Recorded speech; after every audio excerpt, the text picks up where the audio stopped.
Our main characters step on the screen. Greg, the short one, and Wirt, the tall one, are two lost boys wandering through the forest on a late night.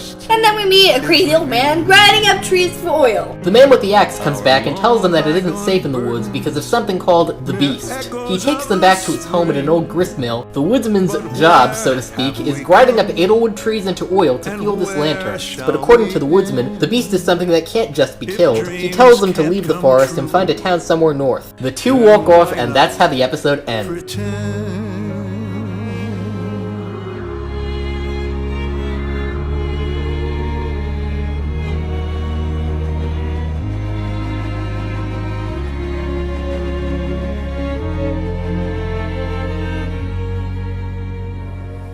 Hello everybody and welcome to Over the Garden Wall episode 2. There's not too much to say about Over the Garden Wall, so let's just jump right into it. But first, it's Halloween! For the rest of October, we're going to be talking about episodes with a darker, more Halloweenish theme and tone to celebrate. And while this isn't the most Halloweenish episode of this show, we'll probably do that one next year, it's certainly a good episode to watch around October. And we did say we'd be going through these in order, so let's do this. So we start off with Greg and Wirt walking in the woods. They haven't found a town yet, and according to Wirt, it's almost morning. They happen to stumble on Pottsfield, which is a mile away. Wirt says to go one way, then Greg completely ignores him and goes another way, following a voice that he heard. He actually sees Beatrice, the bird from a bush, making Beatrice owe them a favor. Greg is clearly meant to be a comic relief character, and he does that job pretty well. He clearly thinks like a child and uses kid logic a lot, but it's not completely random. You can tell they were putting thought into making his antics funny and surprising. Also, Beatrice's slightly awkward way of going about things blends well with both of our protagonists. So, Greg and Wirt enter the town, stepping on pumpkins along the way, and look for anybody who's home. They only find a turkey. Not weird at all. Wait a minute. Wrong holiday! Skip forward! Okay, this is better. Wirt and Greg enter the barn and see tons of people...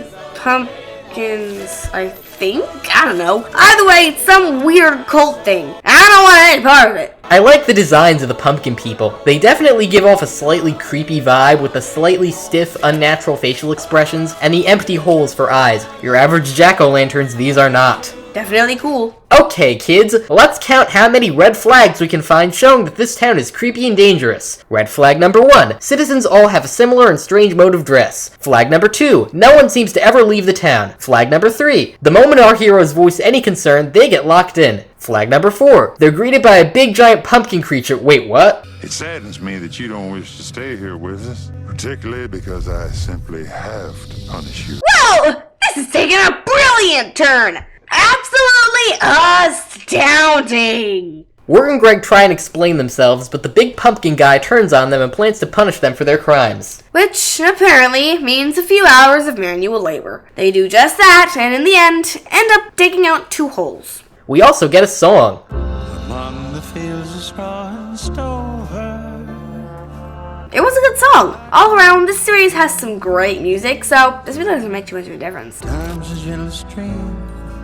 It really captures that calm, old-fashioned atmosphere that you'd think a few hours out in the field might be soundtracked with. But they also make sure to include some sillier moments over the beat, which is nice. The song is well sung, has great instrumentation, and sounds nice. Patient is the night. Why do they even have you digging these holes? Maybe it's like in that book Holes, where the people had to dig holes all day because it builds their character or something like that. Maybe they're gonna bury you out here. Why are you happy about that? No, I'm just noticing now you're happy. No, not cool. That's like stone cold. Hey, bury treasure! Oh, okay. The people of Pottsfield want to find treasure. That makes sense. After all, who doesn't want to get money for free, especially in a fantasy story where there could literally be gold anywhere? So what did innocent young Greg find in the hole? A skeleton! Spooky, scary skeletons tend to bruise down your spine. Shrieking skulls will shock your soul, seal your doom tonight. Well, this is quite a twist. Wirt realizes that the pumpkins have been making them dig their own graves, which is a pretty dark and surprising thing to throw in there, especially after such a calm, upbeat scene. But then another plot twist appears, as when the pumpkins come back, it turns out that the skeleton in Greg's hole was alive. It puts on a pumpkin costume, leading them to realize that all of the pumpkin people are skeletons. Whoa. Well, that happened. One thing I'll say about this scene is that once you know how things are going to turn out, that whole revelation that Wirt has about them digging their own graves suddenly becomes a lot less spooky intense. The scene just becomes kind of dull because you know how it's going to turn out. It was neat the first time, but it loses some impact on repeated viewings. As any show does. For the final part of the episode, Wirt rejoins Beatrice and Greg, and Beatrice agrees to take them to Adelaide. They walk off and the episode ends. Now, before we get to our final thoughts, I'd like to talk a little bit about plot twists, as this episode uses several of them. Now, around Halloween, stories with spooky twists are especially popular, and so this is as good a time as any to talk about them. The twists in this episode were pretty well done. They're definitely surprising, and they all make sense with the information that we're given. And the fact that there are this many of them within a short time definitely adds to the experience. But surprising the audience and making logical sense aren't the only things you have to do in writing plot twists. You also have to make sure that the rest of your story is still interesting once the audience already knows what's going to happen. And here's where this episode doesn't really work. If you know all the twists, then what else is there to latch onto in the town of Pottsfield? The town has a bunch of skeletons that put on pumpkins and dance around. That's kind of uninteresting on its own.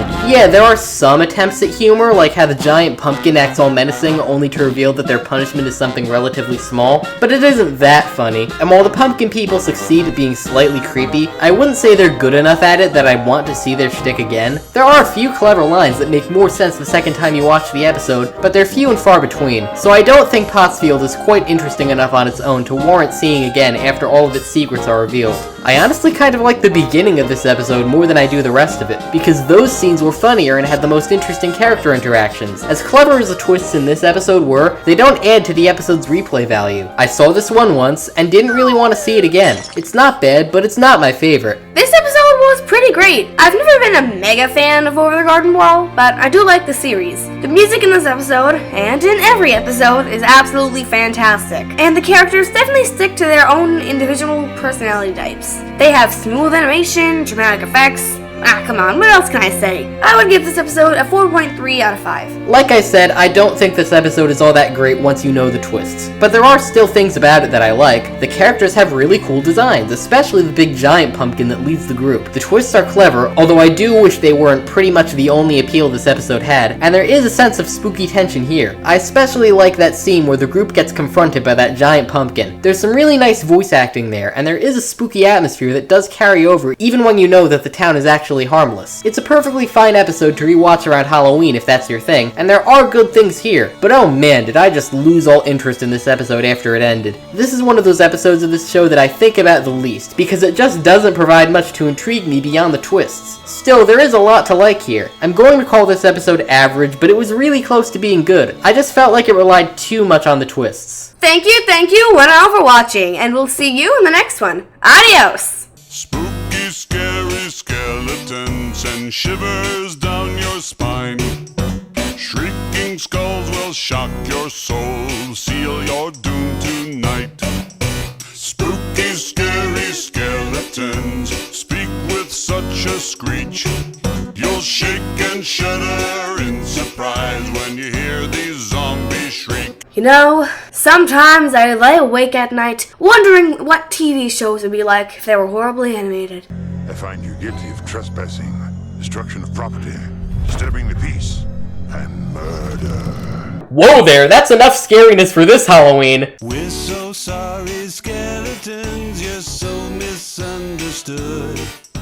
You won't